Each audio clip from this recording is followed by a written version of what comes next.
Thank you all for coming, and thank you. I'd like to, actually, before we get going, I'd like to thank Libby Wilson, because Libby got Karen here to come and speak, and Libby used to work with Karen a few years ago, right? Yes. 10 years ago. So we're very happy to have her here with us today, and we're also being filmed by CCTV Channel 8, so you can catch this again if you miss it. So Karen Keene is the CEO of Skinner. She oversees the operation of one of the world's leading auction houses, the largest in New England, and it is a viable player in the international art and antiques marketplace. Karen was instrumental in the establishment of Skinner as a world-class auction gallery in Boston, as well as the company's expansion into specialty areas that includes fine musical instruments, science and technology, rare books and manuscripts, fine wines, we're going to talk about that later, and we're neighbors, and Judaica. Karen is also a familiar face and leading appraiser on the PBS Emmy Award-winning TV series Antiques Roadshow. She is also a formidable presence at the auction podium and became the company's first female auctioneer early in her career. Karen is a regular contributor to art and antiques publications, symposiums, websites, and blogs. She lectures and conducts benefit auctions for appraisal events for nonprofit and for-profit institutions nationwide. She is a former overseer of the De Cordova, and she currently sits on the board of trustees of the Massachusetts College of Art and Design. She has a master's degree in art history from BU, and it's a great pleasure to welcome Mrs. Karen Keene here to Newbury Court. Thank you. Thank you, Jessie. It's a real pleasure to be here, and I will also thank Libby Wilson and my colleague Joe Chris, who is here as well. So there's some Skinner alum in the audience, which is, now I'm really nervous. They know the story behind the story here. So our title for today is What's Hot, What's Not, and I'm hoping that we can think about the art market. You all follow the stock market, of course. So it's a market like any other market, but I think that the art market has a tendency to be a little fickle. And we like to think about paintings and sculpture in romantic terms such as classicism, old master, and somehow that these things will last forever and always be appreciated. Unfortunately, the marketplace doesn't always agree with us, and so these objects, paintings, fine art rise and fall with the taste of the time. And markets look for opportunities. And people will, over time, gravitate toward specific kinds of subjects and shy away from others. And it's really, I think that you can probably understand sort of generationally, and people talk a lot about when you're thinking about the whole sort of downsizing issue and trying to pass things to another generation, there are things that people will actually embrace and enjoy and other things that they just don't get and don't want. And so we evolve, I think, in our culture. So we're going to talk about what's hot and what's not today, and whether people are collecting for love or money. But first I want to tell you a little bit about myself. And as Jessie mentioned, I'm CEO of Skinner. I'm celebrating this year my 40th anniversary at Skinner. I came in 1978 while I was in graduate school and was there part-time for a few years. I was getting a master's in art history, which of course is fine art, but I kept gravitating towards the decorative arts courses. I wanted to study American furniture. I wanted to look at the silver collection in the Museum of Fine Arts, and I kept migrating to this Dec Arts. And I remember my advisor saying, Karen, please, that these decorative arts are the stepchild, really, of the art world, and that what you should be focusing on is fine art and sculpture. But I was fascinated with the artifacts that we live with today and other past societies have lived with, because I think the things that we sort of use every day in their design really speaks to who we are as a culture. So that has really always interested me. When I came to Skinner, because of that interest, I got involved in the Americana department early on. And we have, really, I would say that the Americana department has really been the linchpin at which all of the other departments swirl. And I think it has a lot to do with being here in New England and seeing so much material available from not only the 17th century, 18th, but early 19th century as well. And there's so much rich history that it's been a real well of possibilities. So Skinner has sold some very, very important Americana. We still regularly, we hold the record for an American folk art portrait. We've sold for several $million pieces of New England furniture. So it's a very important collecting area. So you see me up there auctioning. I wasn't always an auctioneer. When I first came to Skinner, I really noticed that the auctioneers somehow, within the context of an auction house, sort of had this gravitas about them. And I thought, gee, well, here I am, I'm cataloging in the back room, I'm writing descriptions of American Queen Anne furniture in Chippendale, but the auctioneers are sort of up there and no one's asking the cataloger their opinion.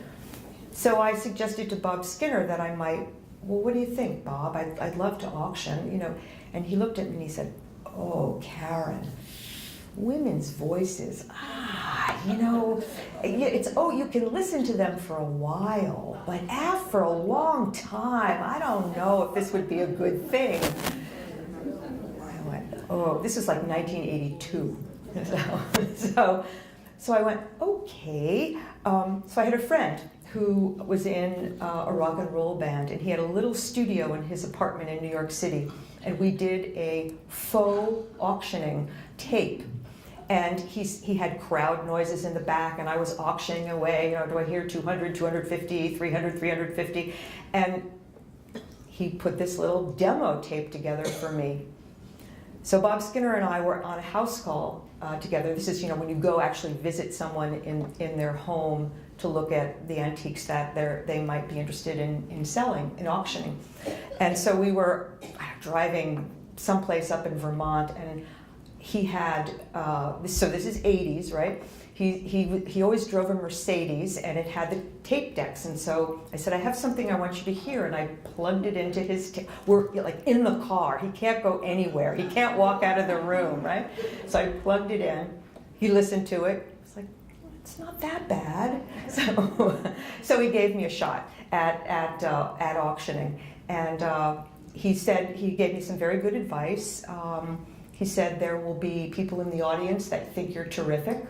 And then there will be other people in the audience that will think Steve Fletcher is the best auctioneer Skinner has ever had, and that's just what an audience is all about. You will resonate with some people and not with others, but when you're there, you try to take charge, and we'll see. So that was my sort of backgrounder for learning to auction and being allowed to auction at Skinner. During my time, we focused on the Americana department, but over time, we really understood that in order to be a major player in the auction business, one needed these specialty departments.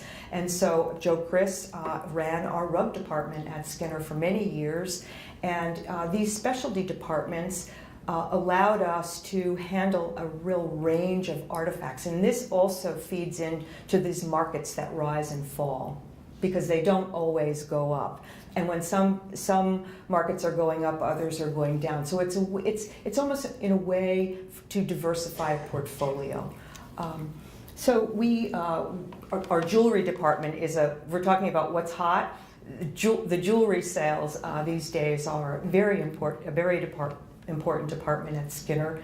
We're seeing we're seeing international interest in jewelry. I think it's a fungible asset that people it really translates over countries in different cultures. Everybody knows what a natural pearl is. Everyone knows what a diamond is. An emerald speaks to many, many cultures and societies. So the jewelry department is an important part of Skinner. Americana, obviously, is something that is traded here in this country, and doesn't really have an international audience. That being said, our tribal department at Skinner, the Tribal Arts Department, there are collectors in Western Europe in particular that are interested in the Native American artifacts that we sell. So that's actually interesting. The Germans have a deep interest in it. There's 20th century design. You know, you've heard, I'm sure, this lament of brown furniture. Nobody wants brown furniture anymore. Well, they all want mid-century modern. So that's a department that is bolstering the falling prices in some of the other areas. I was just in the warehouse this morning, and I was shown a Finn Ewell, this Scandinavian designer, table, which is called the Silver Table, and this was a dining table that was used in the Mount Washington Observatory. I mean, how we come across these things, you know, it's just kind of crazy. But a family had given it to the Mount Washington Observatory, and they redecorated, and this table went away. It's a table from 1958. And so now we have it in one of our auctions. It's estimated at $10,000 to $15,000. It's like, you know, wow. And it's just a mid-century modern gem. So hopefully, wine and spirits. Jesse, you were talking about wine. The wine obviously is a collectible that has been in the marketplace for many, many years. But recently we've seen spirits, so whiskeys, scotches, bourbons. I probably read recently a bottle of scotch in London sold for over $1 million. At Skinner, we've sold a specific bottle of scotch for $60,000. So, so when I'm involved in, for instance, cleaning out a home where the folks are like, we're done with what's here, the rest of it has to go to auction. I'm looking in the liquor cabinets now. I never used to do that, but I leave no stone unturned for sure. So there are these mini markets that rise and fall, but today what we're going to look at is fine art. And so we'll leave the furniture behind and the whiskey and the rugs, sorry Joe, and we'll just focus on fine art. And the images that I will show, the examples that will show, are all from our September painting fine art sale at Skinner in 2018. So we just had this auction, so the values are kind of right there. They're right at the market because sometimes it's, I could tell you that we sold a Fitzhenry Lane painting for $5.5 million, but that's a price from a few years ago. So if that painting came to market today, what would it bring? I don't know. It's a complicated market. So let's look at the first one. So you have $10,000 to spend. What are you going to buy? And that's the kind of question one asks oneself. You've got your budget and you want to buy lovely things for your home. What are you going to gravitate towards? And I'm going to show two pictures which will give you a sense of what $10,000 in today's market might buy. This is obviously old master painting, and in fact, there were a pair. So this is 18th century Italian. The artist is Casisa, and it was done in the Dutch style, this sort of vanitas look of Dutch paintings. Now the Dutch are doing this 100 years before, but the Italians keep it up because it's very popular in Europe at this time period. So it's an 18th century painting, lovely, lovely painting. But today, in today's market, it's a little out of style. It is original. It is oil on canvas. Its condition is as good as a condition would be for an 18th century piece. So this is what $10,000 will buy you for an old master picture. The next is a $10,000 artwork. This is a little different. This is going to appeal to somebody with a very different taste. I think you'd agree. Does anybody know who this artist is? This is by James Turrell. And James Turrell was born in 1943. He's an American artist. And his father was an astrophysicist. His mother was a physician. He was a brilliant child. He got his pilot's license at age 16. He was of the age he could have been involved in the war in Vietnam. He became a conscientious objector, and he flew missions in Vietnam, taking monks out of monasteries. I mean, he has just an amazing biography and a very interesting fellow. And he became fascinated with space and light. And it must have been from having a dad who was an astrophysicist. He creates environments which allows light to come in. So this is actually a multiple. It's a print, an edition of 30. And it's called First Light. And you can see it looks like it's a dark room and that there's an aperture in the ceiling and it's letting a little bit of light flow through. It's the kind of thing that he does. He does large installations.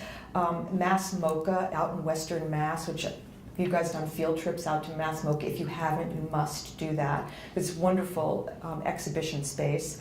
There was a big exhibition of his out there last summer, and his it's extremely environmental. He's wonderfully crazy. He bought this thing called Rodin Crater, which is just outside of Flagstaff, Arizona, in 1979. It's a defunct or extinct volcano crater, and he has been doing earth moving around it for decades now in trying to create an aperture which would allow you to get down into the crater and look up at the sky, and it would be all dark and you'd be able to see the stars. I mean, it's a secret. You have to. I was reading that they had a fundraiser recently where if you paid $6,500, you could get a secret tour with him of this place. I mean, it's just, it's the Southwest. You can't make this stuff up, right? So he is. He's a conceptual artist. He's got a great backstory. There's a lot. He's a thinker. There's a lot to talk about when you look at his work. But you have to know the backstory to have this make any sense at all. But those who do are willing to pay $10,000 for this print. So it's part of the interest in modern art, and we're going to see this as a theme through today, and it was what happened in our painting sale. So this, of course, is Andy Warhol. And it is a multiple piece. We, this year at Skinner, sold this for a record price for 2018. And it's part of what's called Portrait of the Artists, and was published by Leo Castelli. This is essentially a plexiglass box that sits on your wall, and to ask the size, it's 20 inches by 20 inches, so not huge, but extremely colorful, extremely pop art. And you can see Andy, he's on the right-hand side, going down the right-hand corner. He puts himself with the rest of the artists in here. And so it's, again, as I said, plexiglass, multiple, and it hammered at close to $35,000 in the last sale. So it is the kind of thing that perhaps would have been overlooked. It's from 1967. Would have been overlooked 15 or 20 years ago. But now, as Warhol's work becomes more and more important and popular, and he really is an icon of the 20th century, we're seeing the increase in value of his work. So we'll bounce back to Italy, and this is by Guercino, and his nickname is the Squinter. Apparently, he was cross-eyed. And he was a painter to Pope Gregory XV. And this is a little drawing by him.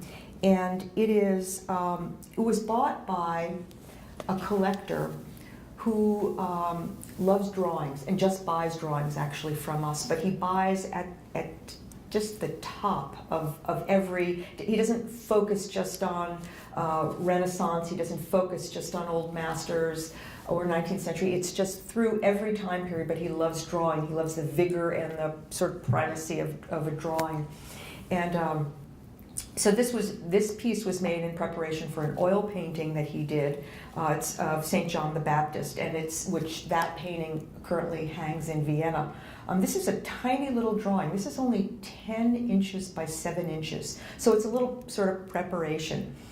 It's also not in great condition, but the collector forgave the fact because of its rarity. It's a very important painting. The artist is an important artist. He was an artist to the Vatican, in the 17th century. His dates are 1591 to 1666. So really the high Baroque period. And so the collector, because of the rarity, forgave a little bit of the condition. So I want you to think of these. There's issues that are important in what drives a collector and what makes them pay prices that they pay. This hammered at $67,000. So a tiny, tiny little drawing of an artist that you'd really have to do some reading to know who he was, and comparing it to the Warhol, which everybody knows. He's just a household word at this point. So there are a lot of drivers and currents within the particular market. This was one of my favorites in the sale, because we do a little collection of photographs in every auction, photographs, prints, and paintings and sculpture. So this is a picture of Eileen Collins, who is an astronaut, obviously. Here she is at the Johnson Space Center in Houston, and this photograph was a portrait by Annie Leibovitz. Now, Annie Leibovitz, as you know, is one of the premier 20th century portrait photographers. She's got her start in Rolling Stone magazine in the 1970s, and has now gone on to just photograph absolutely, everyone of import, in late 20th and early 21st century. This piece came up at auction. It had a very conservative estimate on it of $1,200 to $1,800, and it failed to find a bid. Every auction that we have at Skinner, I sort of scratch my head. Some things I say, that was undervalued. Gosh, I wonder why that didn't bring enough. And then other things we go, holy smokes, that was a record price. What happened? And it's people that are driving these things. So why didn't Annie Leibovitz, who again is a household name for 20th century artists, we know the 20th century is popular. We know there's a lot of talk about women and in positions of power. So here we have a woman astronaut. What the heck? How come we couldn't sell her for $1,200? Turns out her condition was not very good.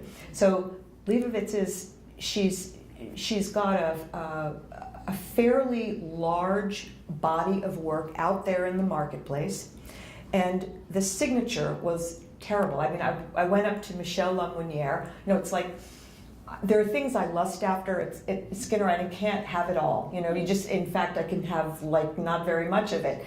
But these things pass through our hands, and you appreciate them. So I could have imagined owning this. She's so fantastic. Why didn't it sell, Michelle? She said the signature was faded beyond belief. So it was very hard to see the signature. So the collector will wait.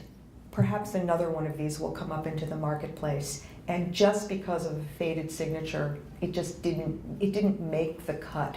So these kinds of things, condition absolutely matters. One of my favorite paintings in the auction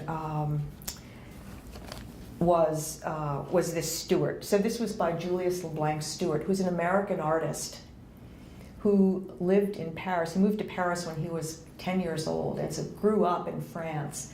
And the poor guy, as a result, he was an American in France painting these amazing Belle Epoque paintings. It's Orientalism, which was so popular in the mid, third quarter of the 19th century in Europe.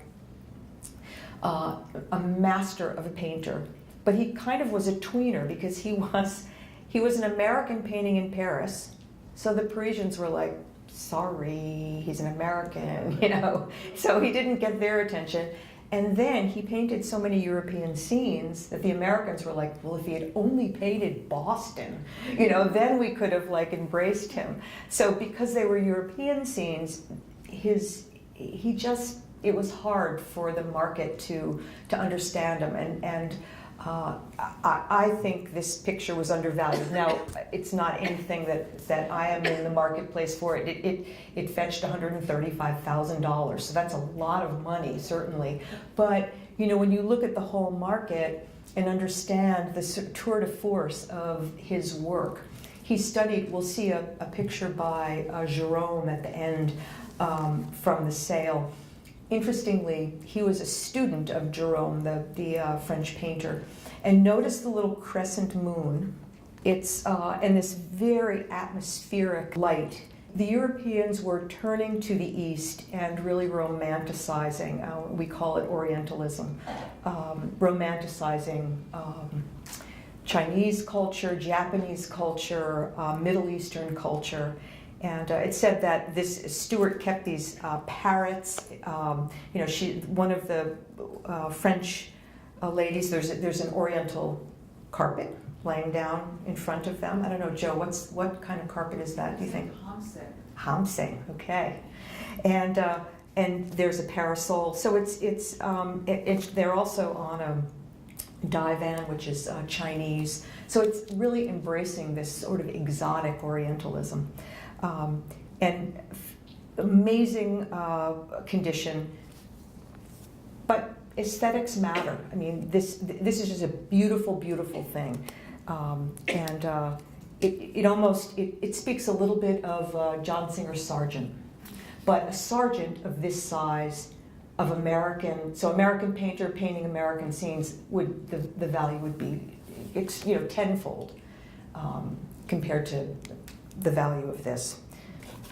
So multiples are a way for collectors to buy blue chip artists at not blue chip prices. So this is a ceramic plaque by Picasso, Pablo Picasso, and he did a number of these things. People tell me it was the go-to wedding gift. In the 1950s, you got little Picasso plates, or there were pictures, or this happened to be a little larger plaque. They were editioned, and this is 1964 actually. So this is a 20 by 24 piece, and it is glazed, and then in the wet clay, he's etched it out, so it's like a sgraffito decoration. And you know, it's essentially a drawing by Picasso, and add a little. Being a multiple as well. This piece fetched $44,000. So it's not a great example of an affordable price point for a Picasso. There are better ones where we're on paper, but I wanted to share it with you because it is just, it's as good as a painting as far as I'm concerned. I mean, and obviously many millions of dollars for a Picasso painting, so it puts it sort of in context. I remember reading years ago, the Worcester Art Museum was, as they were starting their print collection, it was a way for them to collect some of the most important artists of their day without investing in oil on canvas pictures. So they have an extraordinary print collection in Worcester. The second brings it a little bit closer to home. This is a multiple also. Frank Benson, who was, friends with Tarbell and all of the Boston School portrait painters. His portrait painting is, again, in the millions of dollars when you find a painting by him. But he grew up in Salem. It's just down the road. He was an outdoorsman, did a lot of hunting and fishing. And this is probably a local scene, I actually love the patches on the sail of this little boat, this ketch that as they're sailing along, it's probably Buzzards Bay or something. But a Benson print this fetched $11,000. Now we used to, Skinner has sold many, many, many Benson prints, and the market for his duck prints and his hunting prints, you can buy a Benson for hundreds of dollars, maybe 1,000, 1,200 on the duck prints. But once you get into this more interesting subject matter, sailing, any of the, well, he's done some nudes as well, which are very popular. Then we get into we pop over $10,000 for it. But in relationship to a painting by him, this is a much more affordable Benson. Boston Globe declared in 1914 that he was the best known and most popular etcher in the world. So this is what I call the quirky conversation piece. And this piece fetched $11,000, just over $11,000. And I know you're saying, what the heck is it? And so there's this this tendency for artists to do kind of, they're often bad boys, bad girls, right? People say that Picasso used to pay, he'd pay for everything, and a cup of coffee with a check. He would write a check for it because he just assumed, because he was Pablo Picasso, nobody would cash the check. And so they'd want to keep his autograph, right? So this is a package. Do you know the artist Christo? Yeah. So Christo he wraps things. I mean, he was an American. Actually, this was interesting to me because I always assumed he was French. He's married to a French woman. He's no longer alive, but he was married to a French woman, and he just seemed French to me. But apparently he went off to France. He was American, went off to France early on in the 50s and married a French woman and did all this wrapping. And she was the one, her name was Jean-Claude, she was the one who decided, let's stop wrapping small things and let's start wrapping big things. And so, of course, they ultimately wrapped the Art Institute of Chicago. There are plans for going across the Grand Canyon. I'm sure you remember those gates in Central Park that were all orange and flowing. I mean, they did this incredible installation art. But early on in his career, he wrapped small little things. And this was apparently, he did a book, a monograph at one point, and had some bills from the Johnson Printing Company in Minneapolis, Minnesota. And instead of paying his bills, he wrapped them up and sent them back to him and autographed the package. And so they were okay with that.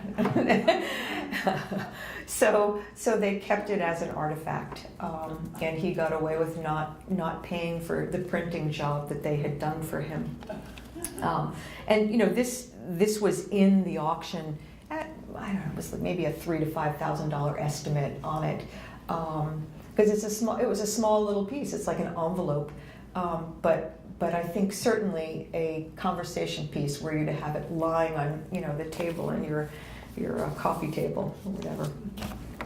Is that a painting or a sculpture? Well, I would say it's a sculpture because you would hold it in your hand. It is literally a package of bills, invoices from this printing company that he has wrapped plastic around and then cord, string, and signed his name. Done, like, pretty funny. So that was the ridiculous, and then this is the sublime in terms of modern sculpture. And of course, Louise Nevelson. And so Eastern European woman from the turn of the last century. She, and her family leaves Europe and comes to the United States and ultimately settles up in Maine. And her dad is a carpenter, runs a lumber yard, and there's all of these leftover pieces of wood around, and she begins to see them in a different light and starts sculpture. She starts making her sculpture. And this is actually a metal piece. And she does metal work later in her career. So she starts off with these found objects.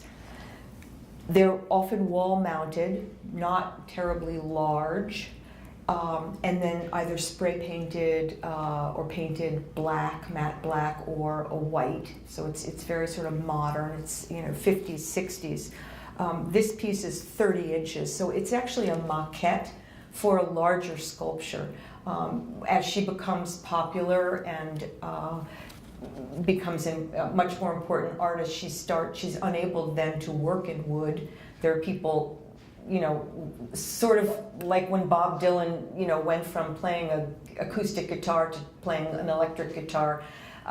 There were people who said it was sacrilege. Well, a lot of people, when Louise Nevelson went from working in wood to working in metal, said the same kind of thing. It's like, well, she should be continuing in wood.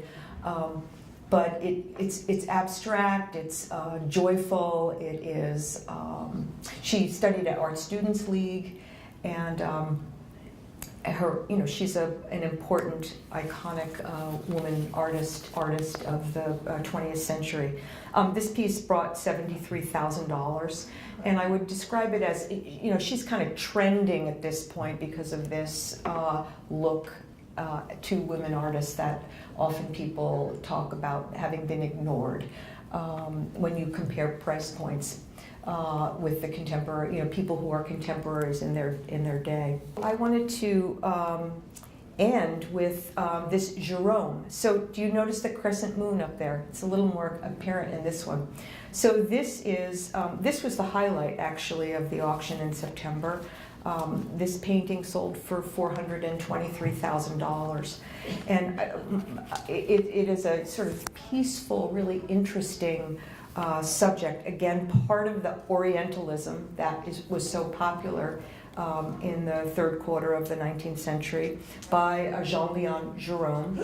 Gérôme taught Stuart with the ladies on the veranda. He taught that artist how to paint, and I would say that this was the trifecta of the best in the sale, because it took advantage of a soft marketplace. So this is not the kind of work that's trending today, even though in its day it was. Gérôme is a very important artist. He's in the Louvre. His technique and also his subject matter taught generations of artists. He was an academy painter, an historical painter. He was like in his day. He worked in Greek mythology and this Orientalism, of course. But it's softened in the marketplace, this kind of picture, this 19th century look. So the market is soft. It's a rare painting, however. The backstory of this as well, that I found fascinating, was that the last time this painting was known, it was sold at a Christie's auction in London in 1873. So it showed up there and then sort of went into collections and was traded privately, and then found its way to a collection here in the States. And as far as I know, the buyer it's going to be staying here. So it was, in a way, even though it was the top price of the sale, I still think there's room in something like this. It was not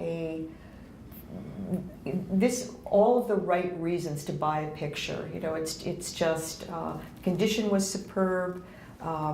It was rare, and the aesthetic qualities of it were just top notch. 6 tips for collecting. All markets rise and fall, as we've talked about. So I think you want to consider market trends. Maybe you don't want to buy the what's hot stuff now. You want to buy the what's not stuff, because there you're seeing opportunity in the marketplace. And with rarity, there's always supply and demand. When something is rare, people are driven to it. Condition absolutely matters, except when it doesn't. So whenever we give these rules, they're always there to be broken. You can see when you find an extremely rare old master drawing, maybe it does bring a top dollar. And then always looking at aesthetics and connoisseurship, which is something that takes a lifetime to learn, and people are good at it with a good eye, and others, you approach it with your own aesthetic tastes.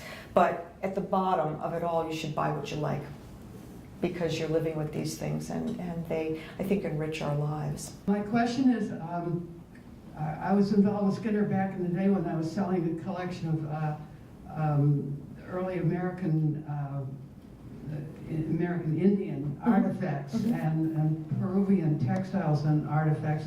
I'm curious about what the market is in those things now. So the Native American market, it has softened some, but stay tuned to our sale in December. The catalog just came out, and there are some very important Northwest Coast masks in that auction, which I think will do very well because they're just so stunningly beautiful. Their design, and they're rare. Again, their condition is fantastic. Their provenance, when you think about where these things are from, they're from a local nonprofit, historical societies that, a small historical society with a Northwest Coast mask of something that's from the Northwest Coast. Like, why, these institutions are questioning their why they have some of the things that they have, and trying to maybe collect more in their local areas. So the market has softened. There are peaks, certainly, in it when something is very rare and important. Peruvian is a different issue, and I call the internet the blessing and the curse, because where we could have sold Peruvian artifacts pretty easily 20 years ago, they're now, these South American and Central American countries are extremely vigilant in trying to repatriate the material that perhaps could have been taken out illegally from these countries. And it just, I visited Peru 2 years ago, and their anthropology museums are phenomenal. There's so much material. Their burial habits and customs were, so there were pots, ceramics all over the place. Any farmer in Peru could dig up important things in their backyard, and a lot of this stuff got sold, and was sold on the black market, and sold before the country even thought about it. So when we at Skinner, we photograph every single item that we sell. It goes up onto the internet with a description, and last year we sold material. We had 70 auctions. We sold 36,000 lots, and it went to all 50 states and 56 foreign countries. So it is truly a global marketplace. Everybody is looking at so they just put the keyword in Peru, the Boston consul in Boston, and it pops up. So you must have the proper documentation. When did it come into the country? Did it come into a port of entry that was legal? This is all being scrutinized. And so the market has softened for a lot of it because people don't have the documentation. And so it's not possible for us to handle these things, and for all the right reasons. You don't want to be contributing to a black market trade, across you just don't. So that kind of thing has softened because of that. The market is over then. Yes, absolutely.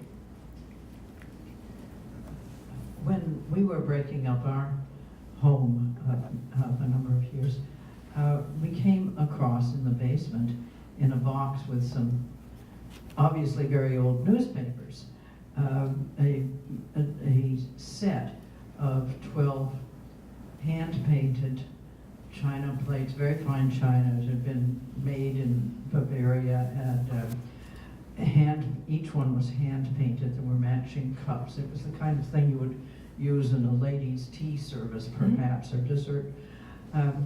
And when we inquired about it, we were told there's not a market for these things anymore. People don't want them because our lives have changed so much. Mhm. The same with some of the old silver that we had that was Mhm. very Mhm. nice. Didn't matter that it was from the 17th century unless it Right. had some distinguishing marks by a Boston craftsman, perhaps. And does not seem to me that those things are ever going to come back. What is your feeling about Well, that? you know, that's a little bit like picking stocks, right? If I knew what was going to happen down, then I could sort of buy all. I don't know where the trends are going to go. So my husband has banned me from buying any kind of dining accoutrement, whether it's sterling or plates or glassware, that has to be hand washed. He's done. You know, he's just done. So, I mean, we have some of it, and, you know, we pull it out, and he's like, ugh, you know, do I have to? So I understand that, you know, we live in a different time, and often, you know, two people in a family are working, and we just don't have time for this loveliness. I mean, you know, ironing the linen tablecloth, yikes. You know, so things have changed. I do think that there's a little bit of hope, because I was reading once, so, you know, you've got the baby boomers, of which I am a member, and, you know, so there was this big bulge in the population, and then it kind of petered out a little bit, but there's another one, and this boomlet from, I guess it's 1987, you know, going forward. So these young people are now sort of hitting 30, and they're going to have to settle down sometime, right? And buy homes, have families, have Thanksgiving, be the person who, you know, is responsible for the rest of the family. So, I mean, I think that there will be, I think we're in a little bit of a trough population-wise. And that it could change. I mean, I think that we are seeing, in terms of the mid-century modern material, we're seeing when the design speaks to them, they're buying sterling silver. If it's by Gio Ponti, they're buying it. If it's George Jensen, they're buying it. They just don't really want the toll rose pattern, you know, anymore. It's just kind of done. It's done. And I was in a really fascinating lecture at an appraisal conference I went to about the new and endorphins. This is really kind of interesting. That when we see something that's new, it kind of gives us an endorphin rush. And that it's exciting. And then it's new for only for a while, and then it kind of gets sort of not so new anymore, and people just need a change in architecture, in the clothing they wear, in how they decorate their rooms, all of this stuff. And so we're seeing sort of a sea change in style, and I don't think people will become style-less. I think it's just going to be different. What about shaker rockers? Mhm. Are they still valuable? So just before I came here, we have an Americana sale that was happening in our Marlborough gallery, and I just sold 2 shaker rockers with a shawl bar on the back of them, so sort of to keep your back warm. How much? You're not going to be happy. 2 shaker rockers for $200. Yeah. Now, that being said, they needed their tape seats redone, so they were not ready to go into your home. You know, I mean, but, you know, it's certainly a softening of the market. And they were authentic. I mean, they were probably 1890, 1910 vintage. Yeah. So and in fact, I said from the podium, hello out there, you mid-century modern buffs, this is the furniture the mid-century modern architects looked at. They looked at shaker furniture for their inspiration. Come on, get with it. So, you know, it's also a narrative that, I mean, we need to educate people. I mean, that's Well, what is wanted though? what is wanted, and I think that the 20th century material is the thing that is on the rise. And it's about a market. We didn't pay attention to it 20 years ago, and now people have experienced it and are looking at it in a different way. And I mean, did you just hear on the radio all about Boston City Hall and brutalism, how it's the Taj Mahal of brutalism? I mean, you know, it's back. It's here it is. So, you know, we I think re-look at things, re-examine them, and that's what art historians do. So I would say if anybody, you know, Skinner's a great local resource. We do a Tuesday, first Tuesdays every month. You can come without an appointment and bring whatever you wanted to have any of our specialists take a look at it. So if you're so inclined, check us out. Yes, in the Marlborough Gallery. So I'm sorry, I didn't, go ahead. Oh, that's all right. You know what someone once said, diamonds are a girl's best friend. Mm-hmm. I'm wondering, my mother-in-law left some really lovely diamonds, which I do not want to wear because I'm afraid I'd look down and the stone would have fallen out of the ring, and it's worth too much money. But when my husband did take it into Skinner, but they said that we would need to have the diamond, you know, it's an emerald cut diamond, taken out of the ring and have it go to the gemology to be sure that it was a perfect stone. But I just don't trust that. Yeah. Is there any way? Do they ever come here and look while I'm standing there? Yeah. So the reason we recommend a GIA certification on, and we don't recommend it for every diamond. So I'm guessing that it was a fairly large stone. So that's why they recommend it. If you sell a larger stone, and I'm thinking it's probably like 3 carats and above, without a GIA cert, the people who are bidding on it say to themselves, what's wrong with it? Why didn't they cert it? So, and you don't cert it because it's a horrible color or there's flaws in it, or, you know, there's reasons that you wouldn't cert it. But if they're recommending that it gets certed, I would absolutely do that. And how do you do that? Well, they send it to the GIA, and there's a fee for it. I think it's $200 or $300, and it comes back telling you this exact size and color of it. It's the way precious gemstones are sold and traded. And how are they selling?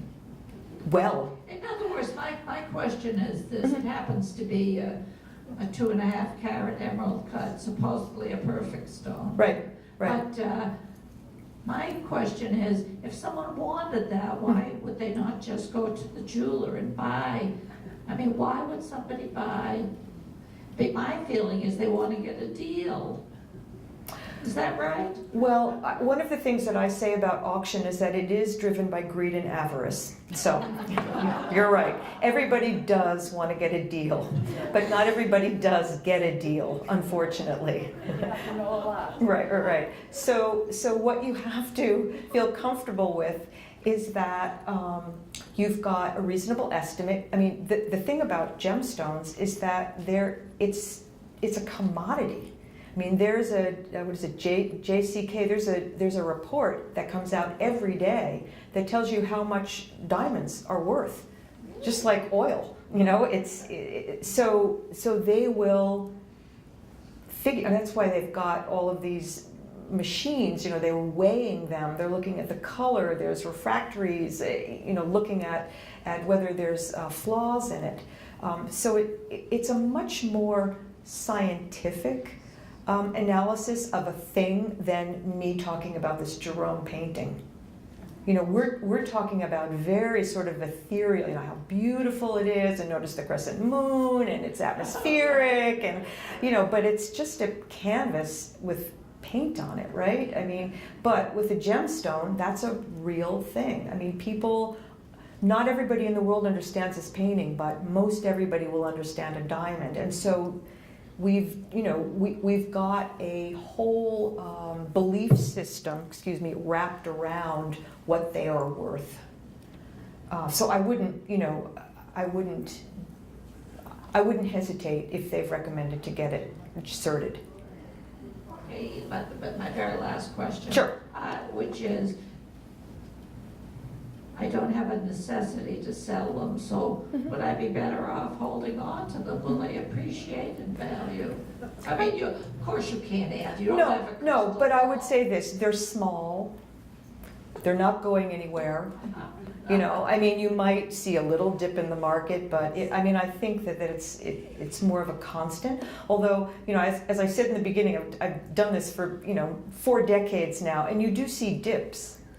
It's like any market, you do see dips, but I think that a diamond is certainly an absolutely reasonable object to keep some of your, wealth in. I mean, I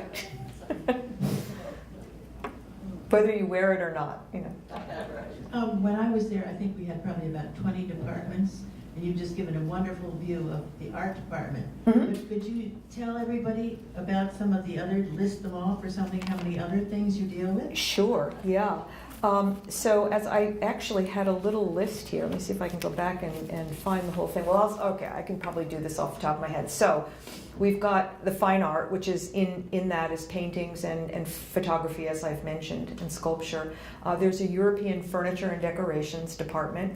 Stuart Slavitt is in charge of that, and his specialty is European ceramics. We have a science and technology department, which handles clocks and scientific instruments, and because it's technology, you also find surveyors' instruments, and it just is very, very interesting. We sold a hunk of the ENIAC computer, which was the world's first computer, for $85,000. That was in a science and technology auction. We have 20th century design, tribal art. There is our military specialist, actually is from Concord, Joel Boy. He grew up here. He's a Revolutionary War reenactor, very involved in the Concord Museum. And we just had a military sale in November. We do 2 of those auctions a year. The jewelry sale, the jewelry department is in Boston. Rugs, musical instruments. Thank you, Libby. Musical instruments just happened. If you're interested in books, we're going to be doing a book binding class in our Boston gallery on Thursday night, tonight, and the auction will be on Sunday. It's in conjunction with the Boston Antiquarian Book Fair, which happens here. It's an international fair. It happens every year, and we do our book sale. In that auction, there is a paperback copy of an Edgar Allan Poe, which is exceedingly rare, and we're really hoping it does very well because it's such a rarity. The reason it's rare is that it's a 19th century paperback, which of course they just didn't last. And anybody that had one knew it was valuable, and so they had a new binding put on it. So this one actually is in the raw, just the paperback. We've built a little box for it so it doesn't get damaged. Am I forgetting any of them? And our monthly discovery auctions. Oh, whiskey and wine. But our monthly discovery auctions are at a price point that's affordable, and that's where I just sold 2 shaker chairs for $200. And I didn't want to tell you that, but it happened. It happened. Every month there's a discovery sale. So if anybody would like to learn more about Skinner, there are some brochures that I put up on the front table here, and they show our schedule of auctions, tell you a little bit about, you were saying we're not collecting, we're interested in divesting. There's a brochure there about consigning, how that works. And if you have any other questions. So grab one of those if you'd like. And You're on the internet and you can look up the auction. we are. You can sit and watch the auctions live, and you can hear the auctioneer. Oh yeah, oh yeah. It's like we can run, but we cannot hide these days. Yeah, yeah. It's all, every single sale is online. Some of them are live as well, and some of them are just online. But it's all up there to see. And then the sales results, so you can go and research, plug in your keywords. If you have George Jensen silver, you can see what the last set sold for, and it's all there. Can you just give us 10 seconds of your auctioneering style? I can't believe how Oh, easy do I your see voice. $1,000 here? Anyone? $1,000 and 1,500? Anyone? I have 1,000 looking for 1,500. 1,000 say 1,500. 1,500 I have, and 16. All right. Thank you. Thank you so much.